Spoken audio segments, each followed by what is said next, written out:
Hey everyone, Judicial Watch President Tom Fitton here with our weekly update here on social media. Thanks as always for joining us this week. A lot to talk about today. Obviously, we have the terrible week in Afghanistan. The low being the loss of troops, 13 at least thus far. I'll talk about that and the effort that must be undertaken for accountability. We have new information about Fauci, his agency, the Gates Foundation, and China. Information that will blow you away.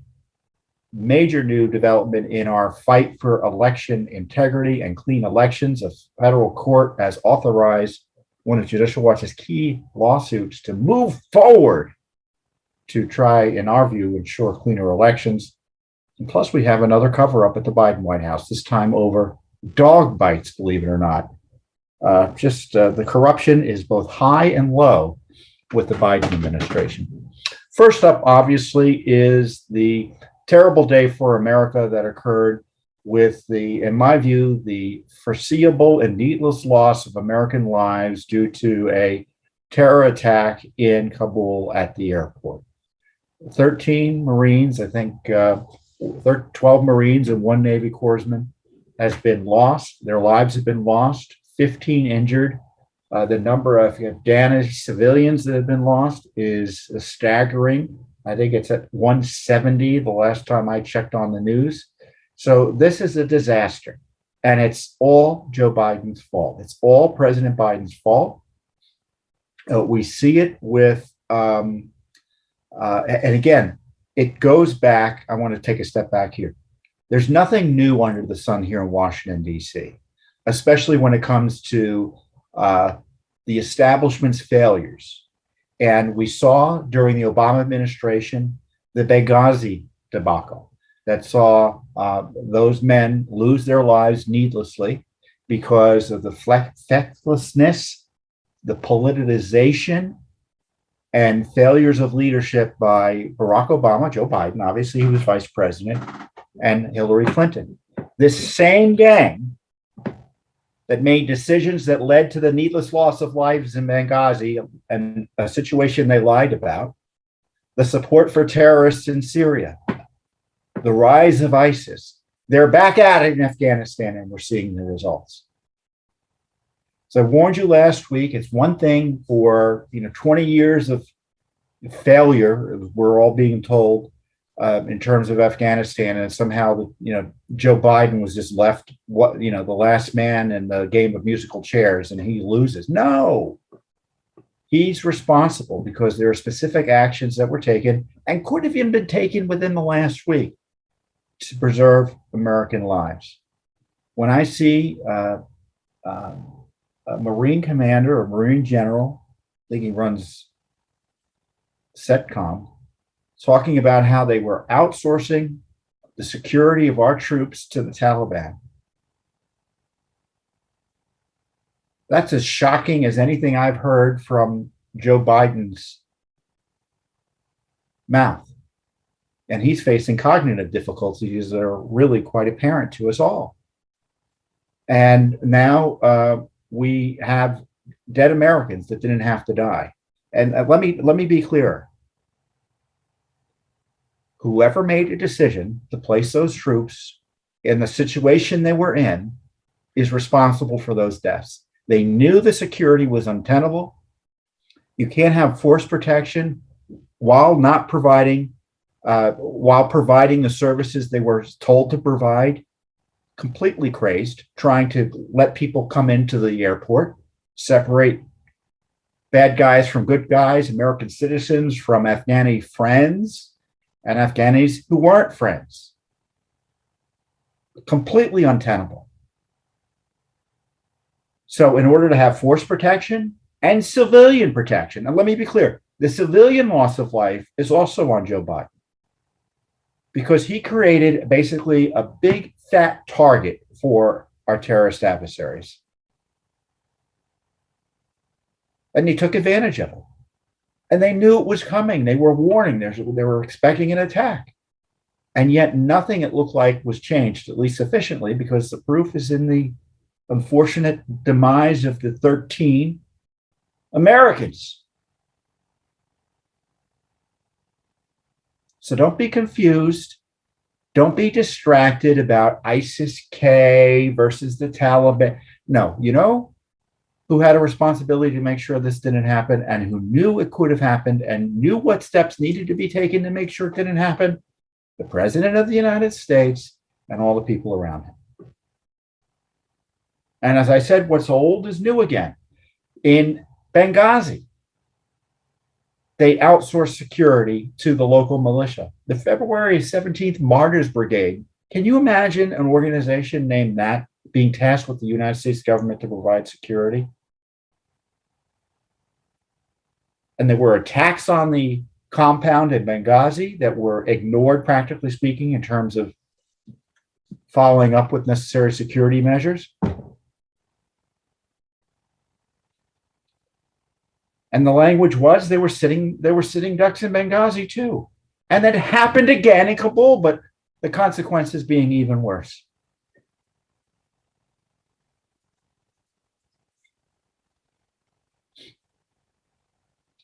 Some Republicans are actually talking about impeaching or removing President Biden.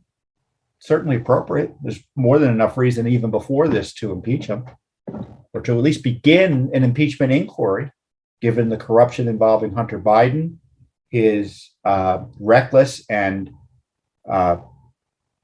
really purposeful disregard for the law as it relates to securing our border and enforcing our nation's immigration laws, his failure to follow his oath there. Plenty of reasons to impeach him. But do you trust Congress to do the right thing here? I don't. I don't trust the Republican leadership to even say the right thing, let alone do the right thing. So what will happen? Judicial Watch will step in. Judicial Watch has already launched a series of Freedom of Information Act requests to figure out the truth behind what was going on in Afghanistan, because we're not being told the truth. We aren't being told the truth. And we did it with Benghazi, and we're going to do it with Afghanistan, because everything you know about Benghazi, by the way, is because of Judicial Watch, practically speaking. Everything you know about Benghazi in terms of the select committee, there'd be no select committee but for Judicial Watch. The Clinton emails arose as a result of our Benghazi investigations. So we know what to do when Congress doesn't want to do its work. We know what to do when the media doesn't want to do its work.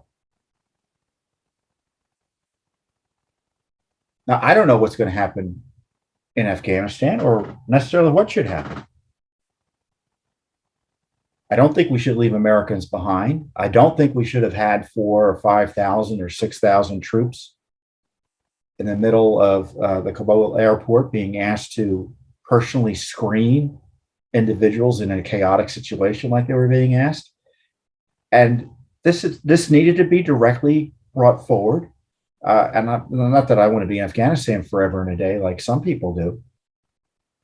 But if you're truly committed to leaving and you want to have secure the lives and safety of Americans and others that we have a national interest in securing their lives of, meaning like interpreters and people like that, and you can't do it from the airport because it's unsafe, then you take over the city again.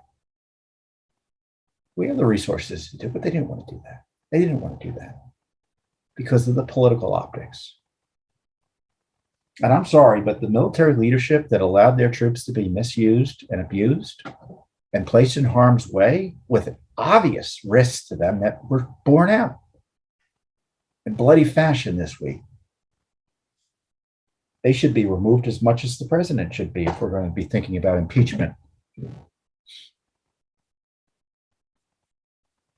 So the folks who gave you Benghazi gave you Afghanistan. And the reason we have this Afghanistan debacle, the loss of human life and the resulting national security disaster and the worst humiliation in American history, is because the deep state and frankly too many people in the Trump administration, including a former Secretary of State who's on the news a lot now, and the Justice Department, refused to do anything about the Benghazi scandal. In fact, they fought us on it. And the courts mocked and ridiculed and blew up the FOIA law to protect Hillary Clinton. It didn't matter if the cover-up involved the loss of human life. It didn't matter if the cover-up law involved the misuse of taxpayer resources to support terrorists in Syria, which was happening in Benghazi. We have the documents.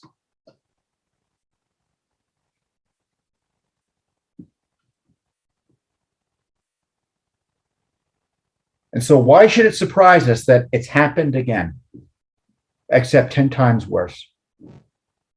Why should it surprise us? And what does Judicial Watch do? We have put the Freedom of Information Act the Freedom of Information Act investigations. We've launched them, and we're going to sue in court. So we'll have lawsuits, I suspect, before you have any substantial, quote, hearings by the Congress who let this happen. Yeah, and they let it happen.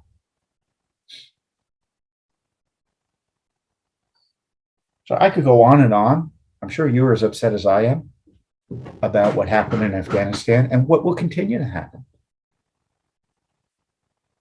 Tens of thousands of refugees, who can count? I don't know, because we don't know what the numbers are coming into the United States unvetted, as if we're capable of vetting them. So don't believe the quote vetting would work either way. The large majority aren't, according to the numbers I've seen, aren't citizens coming out of Afghanistan or those with special immigration visas, the SIVs, the sorts of folks that we wanted to help initially. The large majority fall into the general category of folks who just got on the plane, being at the right place at the right time. We don't know. So the refugees are going to be settled in your town. I don't know if literally in your town, but places all over the America.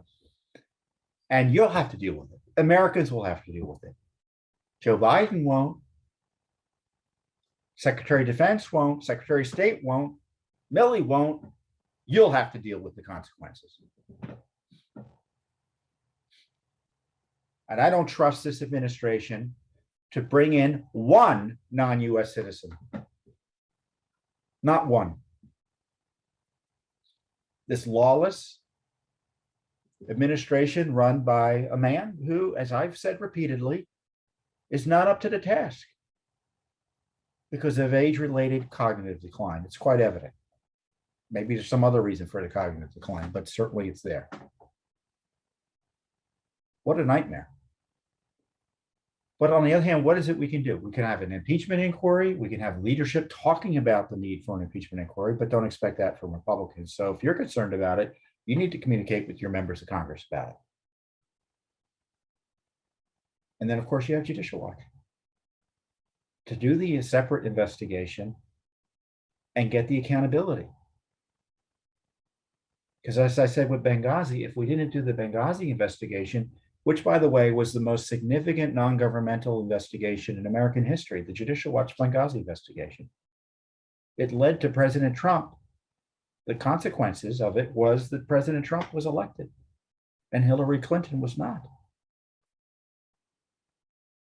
So we're going to do it. And the least we can do is use the tools available to us under the law and the Constitution to try to get accountability for the people who put these Americans in harm's way and whose maladministration, to put it charitably, led to their needless deaths. We should pray for the victims, pray for their families, but we should be motivated to vindicate their sacrifice for us by making sure those who factlessly put them in harm's way for political purposes, knowing full well they should have known or could have known, they either knew or should have known, reckless disregard, whatever the language you want to use. And people talk about impeaching Biden, that's like one of a half a dozen people who should be removed from office.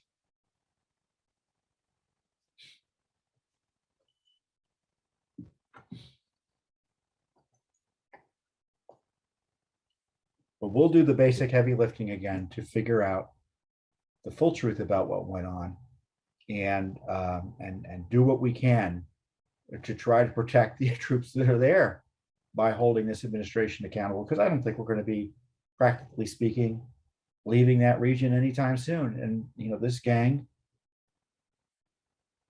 is going to be treating our troops like political playthings, and we can't let that happen.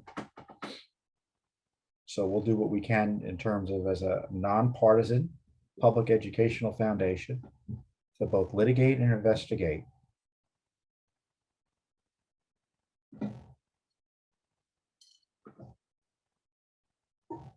about what went on in Afghanistan, both yesterday, 2 weeks ago, and what I'm sure is likely to go on weeks from now.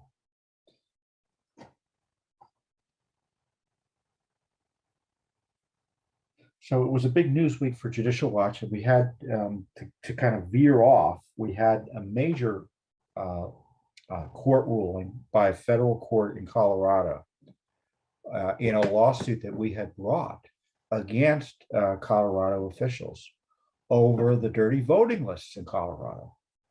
The National Voter Registration Act requires states to take reasonable steps to clean up the rolls. And what we do, and we've done, is use the law to sue the states who aren't cleaning up the rolls. It's never been done in American history till Judicial Watch did it, to have private entities go in and enforce this federal law, because the leftists at the Justice Department didn't want to do it. They don't want clean election rolls. And I don't need to tell you why. So Judicial Watch did it first in Ohio and in Indiana. We settled a lawsuit in California that's led to an ongoing cleanup of up to 1.6 million names from the rolls. There's a consent decree in Kentucky that could lead, I think, to 500 million names being cleaned up.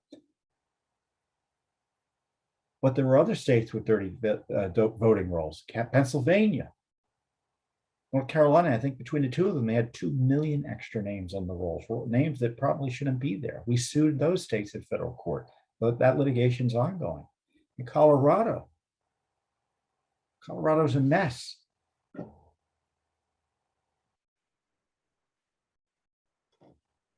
Let me look at the stats there. I mean, you're just not going to believe it. I don't even know how they can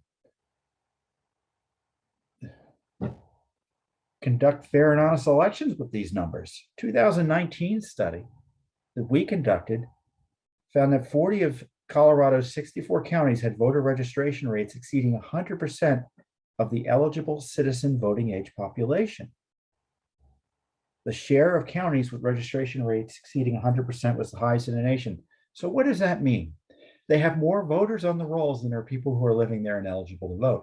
It's a pretty good indication they're not taking the steps necessary, don't you think, to clean up the rolls? Well, that's what we thought.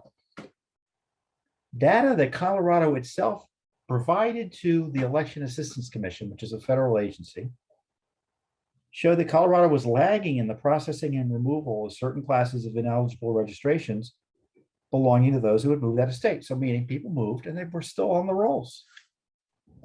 In the last 2 years, 60 of California's 64 counties had a higher percentage of inactive registrations than the national median. So if the national median is here, Colorado's here.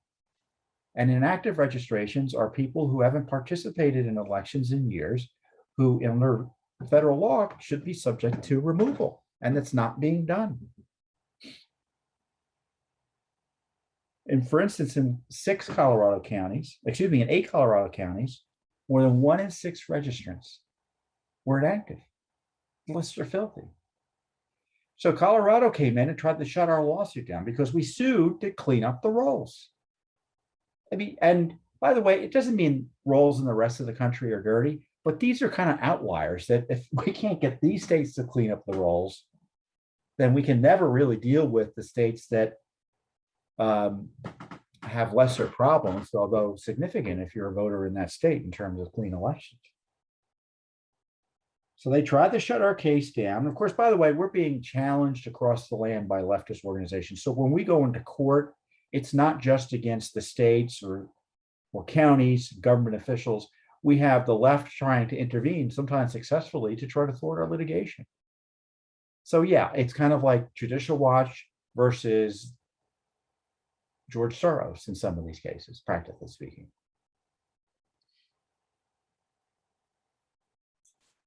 So we filed this lawsuit back in 2020 to clean up Colorado's rolls. We filed it on our behalf and on the behalf of member residents of Colorado, people who support Judicial Watch, who are also voters out there. And the court said our case can proceed. Now, those of you who are not lawyers, and I'll warn you, I'm not a lawyer, so take my description of the court process for what it's worth. You file a lawsuit, right? And and this is typically federal litigation, the government has a period of time to respond. Now, they can respond with either an answer, and an answer means the case just goes forward. They're answering the complaint, they're going to defend it in court, or a motion to dismiss, or sometimes a motion for summary judgment, both of which would essentially end the case. So we survived, and they rejected the Colorado's motions to dismiss the court. And in his court, the chief district court judge out there, Philip Rimmer, ruled that Judicial Watch's allegations about Colorado's voting lists were enough to allow the lawsuit to proceed. Judicial Watch claims the Secretary of State Colorado is not complying with the MVRA, the National Voter Registration Act. It's based on public records and statistical analysis. We insist that they've shown not only high registration rates, which they claim courts have found indicative of MVRA violation, but also that the Secretary sends too few confirmation notices and has too high a number of inactive voters on the rolls. The court finds that the plaintiffs have met their burden and have plausibly alleged Colorado's list maintenance program does not comply with the MVRA. Now, he's not saying they were right. They're saying we have a case that's substantial enough that it should proceed and we should get discovery on it, practically speaking. And so, and I'm going to explain what they mean by confirmation notices. And this is what's so frustrating about this. Essentially, if you're not voting, you should get a confirmation notice from your jurisdiction, your state or the county, whatever, saying, hey, are you still there? You didn't vote. And if you don't respond or otherwise don't vote for 2 federal general elections, meaning 4+ years, they are, I think, under the law, the way the law has been interpreted, required to remove your name. But in California, they hadn't done that in 20 years. And evidently in Colorado, they're not doing their job either. So this is sort of basic list maintenance, minimal list maintenance that Colorado evidently wasn't doing.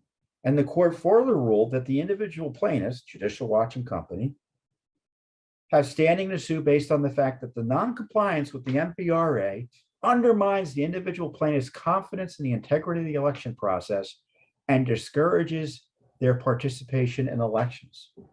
That's a major ruling. That's a major ruling. And it not only, in my view, applies to our efforts to clean up the rolls, but potentially other issues related to clean elections in terms of having standing to pursue this. So this is just great. This case is going to go forward, and I think it's going to result in Colorado cleaning up its rolls.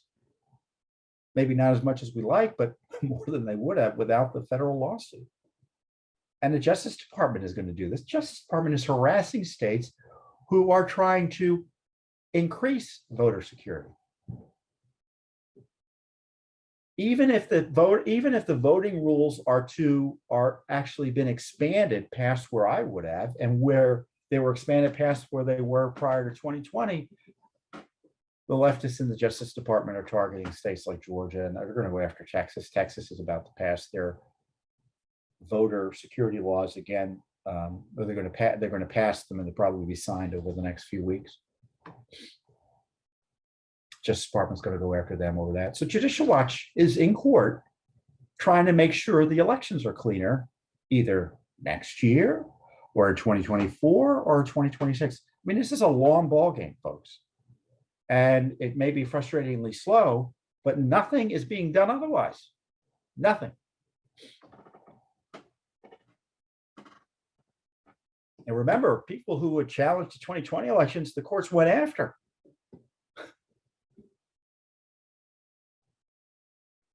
This is radioactive for some courts, but Judicial Watch, we did this, and we're still in court. And as we highlighted, as I highlighted Bob Popper and Russ Nobile, who are two of our attorneys. Bob runs our election law team. We were testifying to Congress 4 or 5 times over the left's attempts to hijack our elections on a national basis through congressional legislation. So we're the lead here. We are the lead. Now, we're obviously investigating what went on in 2022, so we haven't forgotten about that. But we just have to. We're just keeping on. Just trying to get these laws filed. These lawsuits filed and pursued, so that your rolls are cleaner. And it's now more important than ever, because outrageously we are relying on these voter registration lists, which are notoriously dirty, to mass mail these ballots. This is why I object to what actually Georgia was doing, because they made it more likely for people to use mail-in ballots. And I don't think the security measures are make up for the lack of security for people dropping things in the mail rather than voting in person. Same in Texas. So you should watch that as your states go through election reform issues. Why are they codifying vote by mail? But I guess I'm getting distracted. But the point is, we're in the litigation. People are voting by mail in increasing numbers. I think it's a terrible practice.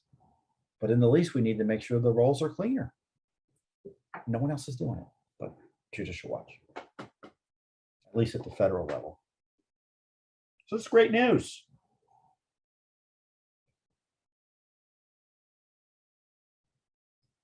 As I said in our release, dirty voting rolls can mean dirty elections. And you have a right, and certainly the citizens of Colorado specifically have a right to expect that the state's voting rolls, your state's voting rolls, are reasonably kept up to date. We're not asking for perfection. It's a mailing list. It's never going to be perfect. The federal law requires you take reasonable steps to clean up the rolls. And individually, you can ask your county and your state what they're doing to clean up the rolls. You have a right to ask under federal law, and they're supposed to respond to you. So look on our website for more information on how to do that, and ask them directly, what are you doing to clean up the rolls? So there you go. And of course, support Judicial Watch's work. Boy, I tell you, there is no one doing as much as Judicial Watch is doing here in Washington, D.C. to uncover what the government's up to. And it doesn't matter the topic. We're involved in Afghanistan. We're involved in elections. We're involved in Biden-gate, Obama-gate, you name it, we're doing the investigation. Of course, we're doing COVID and Wuhan, the Wuhan connection to COVID and Dr. Fauci, and doing some basic oversight as it relates to that. We've gotten documents that no one else has gotten as it relates to China and COVID and Fauci's agency. It's just been incredible. And we just received a new batch of documents. We filed a lawsuit, and because the Fauci's agency violated the law in refusing to turn over documents. So the next time you see Fauci on television talking about how wonderful he is, or hearing others talk about how wonderful he is, you can recall, or you should recall, that they were hiding documents from the American people, namely Judicial Watch. And we're in federal court forcing them to turn over documents. These aren't voluntary disclosures. And we had asked for documents for records of communications, contracts, and agreements with the Wuhan Institute of Virology. We want grants that benefit the Wuhan Institute, and the agency's response was, we can only give you 300 pages a month. Process them, which means we don't get all 300 pages. It just means they looked at them and they're going to give us what they're going to give us. So they're slow rolling the release of information, but nevertheless, we're getting it. And this new batch of material is really interesting. Raises questions about the Gates Foundation in China. It raises more questions about Fauci's agency's monitoring and concern and funding for the Wuhan Institute. Some incredible material. Now, these are one of these releases where I'm going to give you the highlights here. I can't read it all. It's too much. You won't be able to follow it. I won't be able to translate it well because it's so much. But I encourage you to go directly to our website at judicialwatch.org to look at these new Wuhan documents, look at the release. And it's only, as I said, They only gave us 129 of the 300 pages they were supposed to review. So it isn't that much to review. But obviously, I can't go through all 129 pages with you here, but I can go through the highlights. And I encourage you as a citizen to track what your government's up to by looking at the documents yourselves.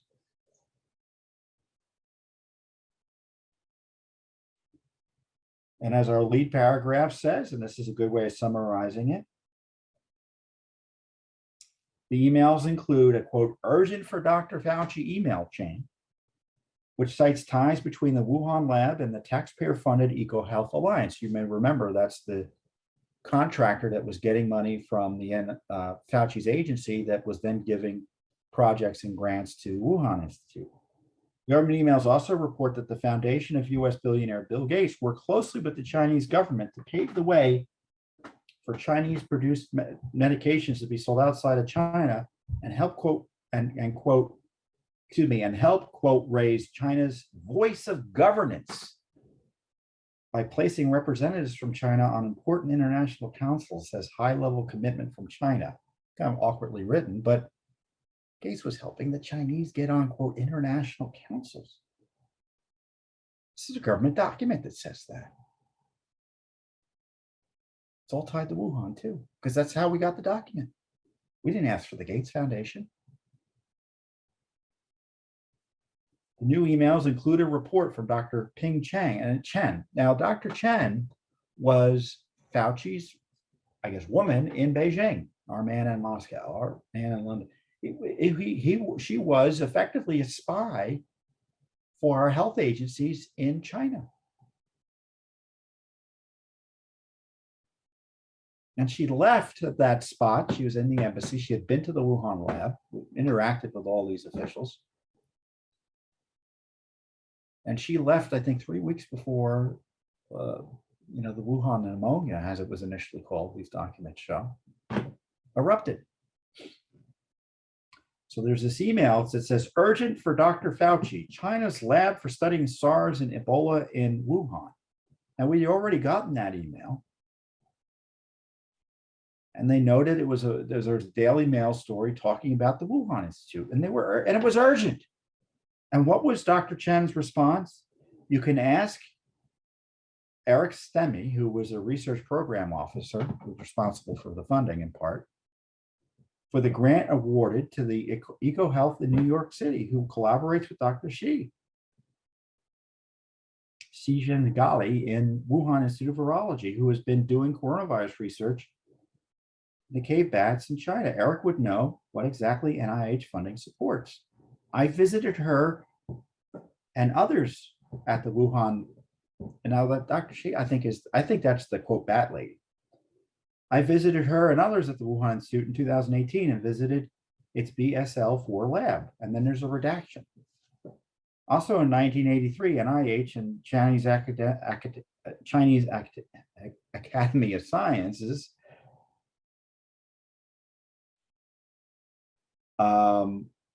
signed an MOU, and it included sharing research materials. I know this a long time. And of course, Wuhan is underneath the Chinese Academy of Sciences. So they were partners. So everything you're concerned about Wuhan doing, it was it was enabled in part because of our partnership with them. NIH had a long-standing partnership with the folks who oversaw the Wuhan Institute. This is what we found. So no wonder there's all this back and forth, and there are more of these emails in this email exchanges that we uncovered, trying to get a handle on the funding. There's not much self-reflection. Should we have been doing? Oh no, we shouldn't have been doing this. Because as you know, the concern is about gain of function research. By the way, if you haven't, you should take a look at the Washington Post this week, who details how Francis Collins, who runs NIH, and Fauci, who runs the National Institute of Allergic and Infectious Diseases, which is within NIH, basically did an end run around requirements and changes to procedures to kind of curtail this gain of function and check this gain of function research, because it was so darn dangerous. And yet they did an end run around it. This isn't Dr. Rand Paul of the Senate going after Fauci on it. It's Washington Post documenting that Fauci has been misleading and or lying to you and to the Senate about his agency's support and promotion of gain of function research. This is separate and apart from Wuhan. Or one might argue. I think one really can't fairly argue that, given you'll see the interconnected web here. Or at least 18 studies that were gain of function over a period of years, according to the Washington Post. One of them, the notes were, or the Post reported, they said, this one thing that they were talking about publishing, I mean, if someone followed up on it, it could eliminate 60% of the population or something. It was like a 60% fatality rate. One of the gain of function designed viruses. Complete nightmare. Dangerous stuff. So they had good reason to worry about what they were doing with Wuhan.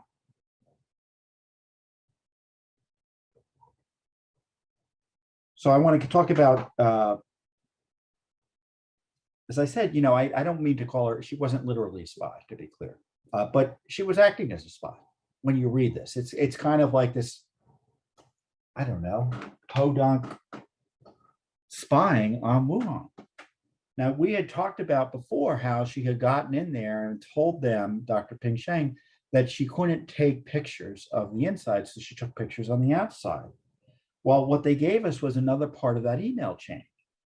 So 3 years before the Wuhan Institute is implicated, or people have concerns about it, well, obviously with the development of COVID-19, the question is, did COVID-19 arise from an accident or something else out of the Wuhan lab, or did it arise naturally?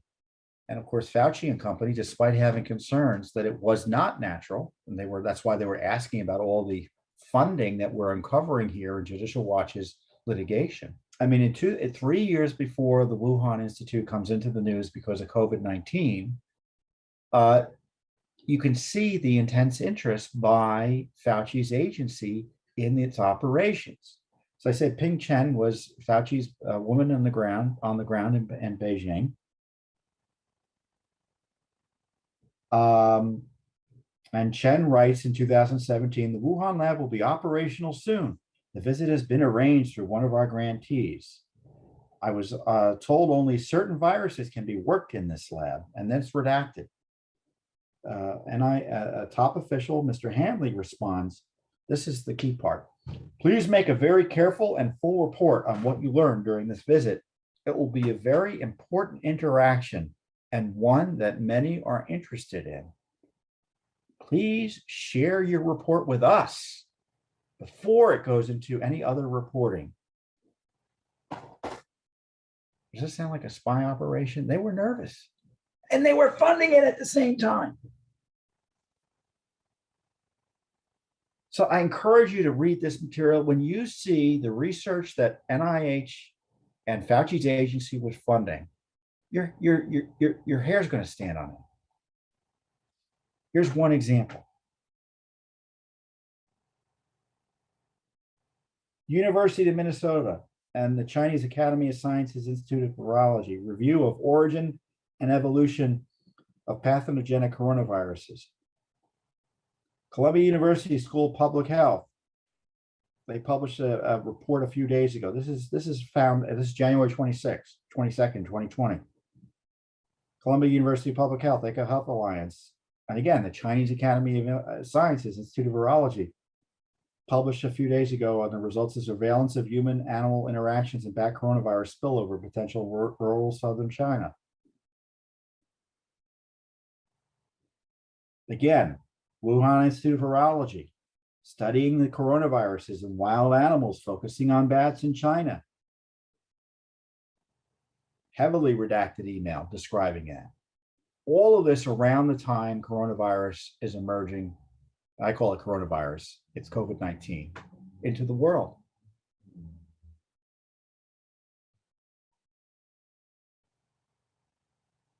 Now, next up is the Gates Foundation. I didn't know the Gates Foundation was going to be involved here. I know a lot of people are concerned about the Gates Foundation's oversized role in public health policy. Bill Gates knows as much about public health policy as I do. Now, that may be unfair to Bill Gates. Probably studies it a little bit more than I do, but you know what I mean. He's a computer guy. He's not he's not a doctor.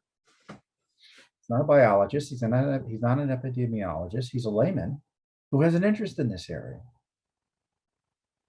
And money that to spend on the issues he cares about that can only be matched by government entities in terms of size, and not many. You'd have to go to, he probably has budgets bigger than many countries, his foundation.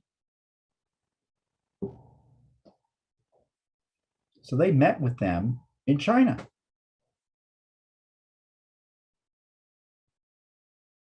She, quote, attended a Belt and Road high-level meeting for health cooperation towards a health Silk Road. Of course, all China, right?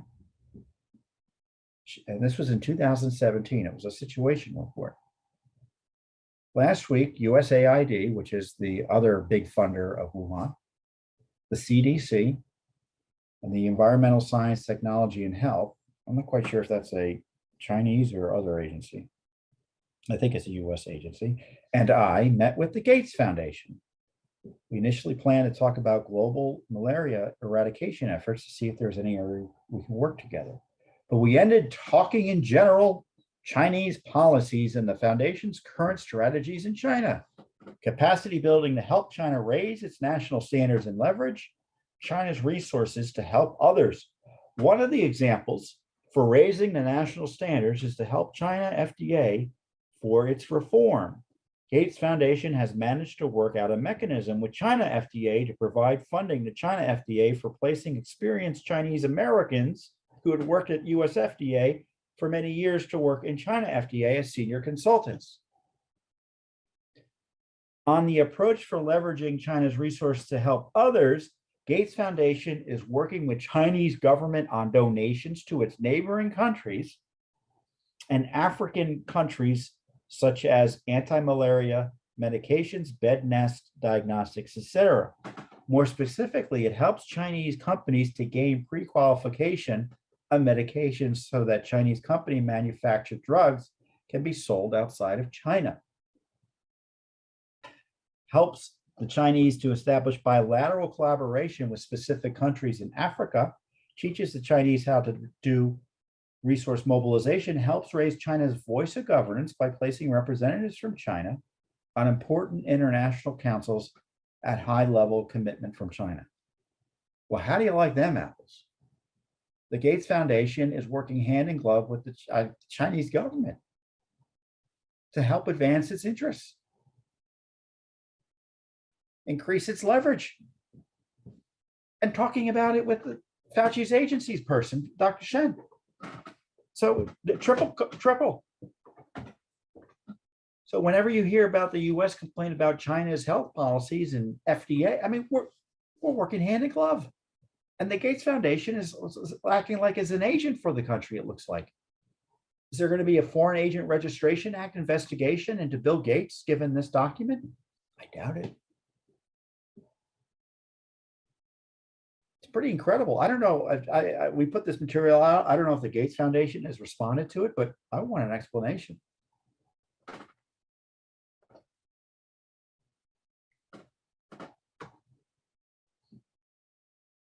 Unbelievable stuff.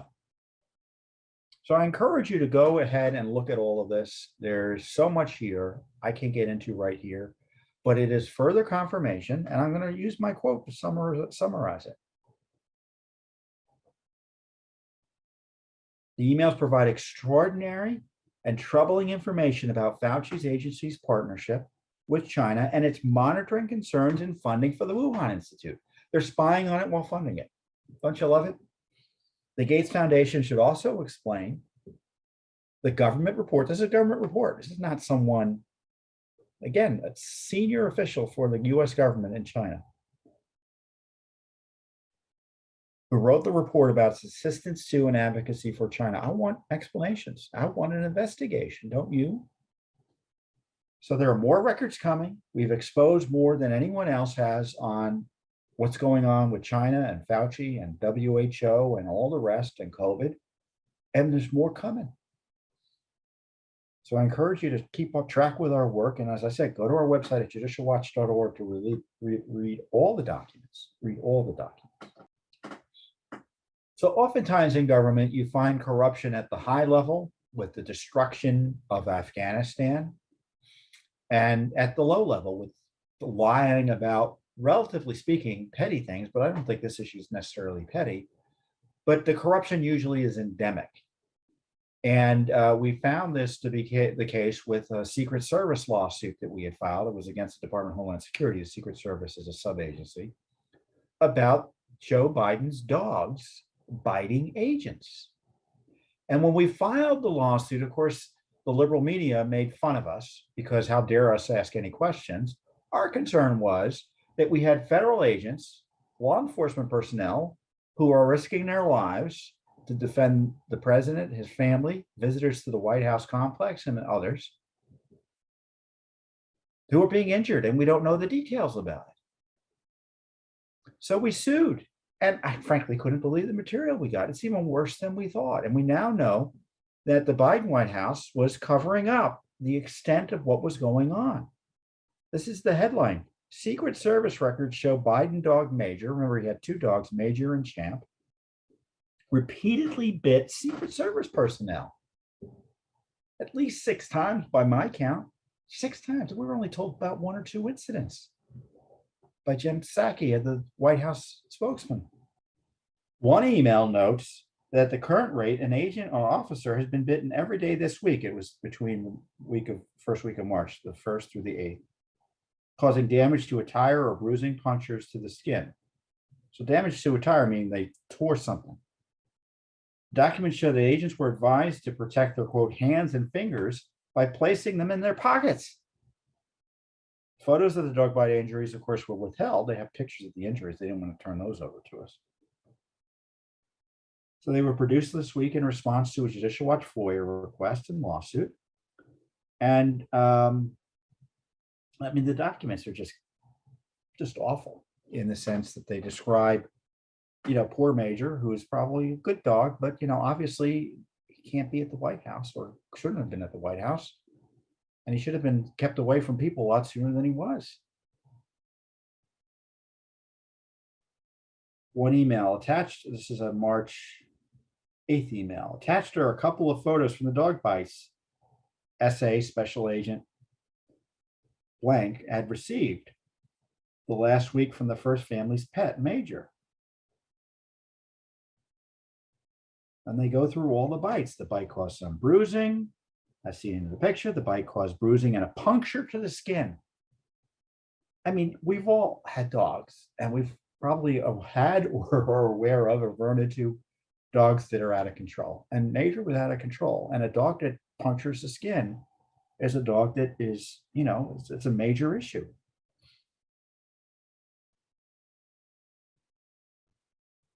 Another email. Sirs, we had another dog bite incident this morning. This is the second time the poor guy had been bitten.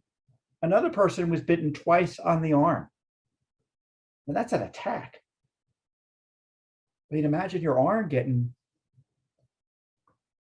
I think back to, those videos you sometimes see of dogs being trained, attack dogs and security dogs being trained, and the guy is wearing a padded, pads, and the dog comes in and grabs the pad to be trained. Well, that's what the poor guy suffered, or gal, I don't know.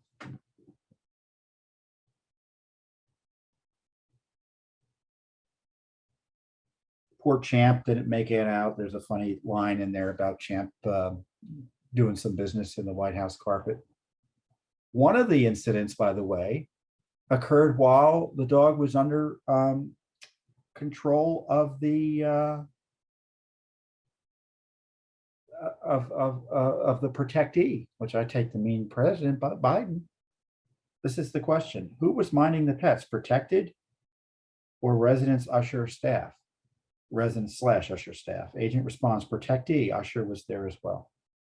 So it happened in front of the president or Jill. I don't know if the protectee is Jill or the president. I mean, Jill Biden, the First Lady.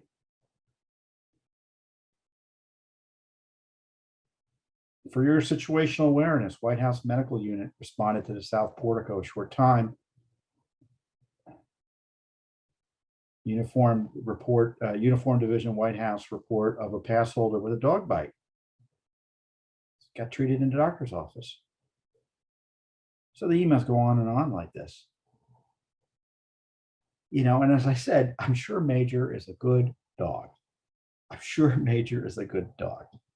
But these records show he was involved in many more biting incidents than the Biden White House has publicly acknowledged.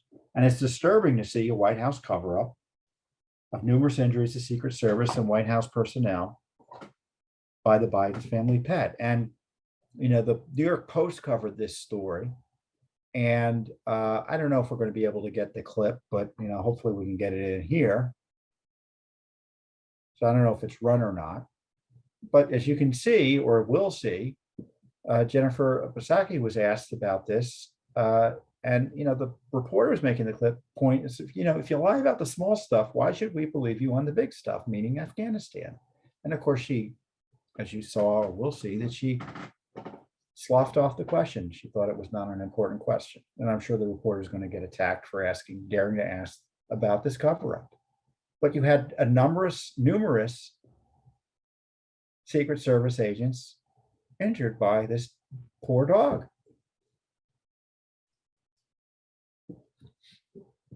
And they covered it up, and we uncovered it. So just a little mini scandal in the Biden White House that kind of tells you about the way they think. People get hurt and they lie about it or cover it up. And law enforcement got hurt and they lied about it and covered it up.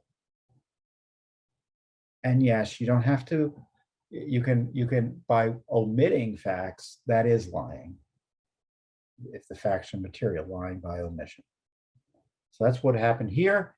And of course, it's Judicial Watch that did the basic work on this new Biden scandal. So with that, pray for our troops in Afghanistan. Pray for innocents, our citizens in Afghanistan. Pray for the families of those who have been killed and injured. And obviously pray for, any innocent in Afghanistan who now faces threats to life, limb, and whatever modicum of freedom they've had, thanks to Joe Biden. And pray for America, because our national security is at significant and heightened risk because of Joe Biden's bumbling, corruption, and incompetence. So hopefully, the damage is not as serious as it could very well be. So let's pray that we're protected. Thank you and have a wonderful week. And I'll see you here next time on the Judicial Watch Weekly Update.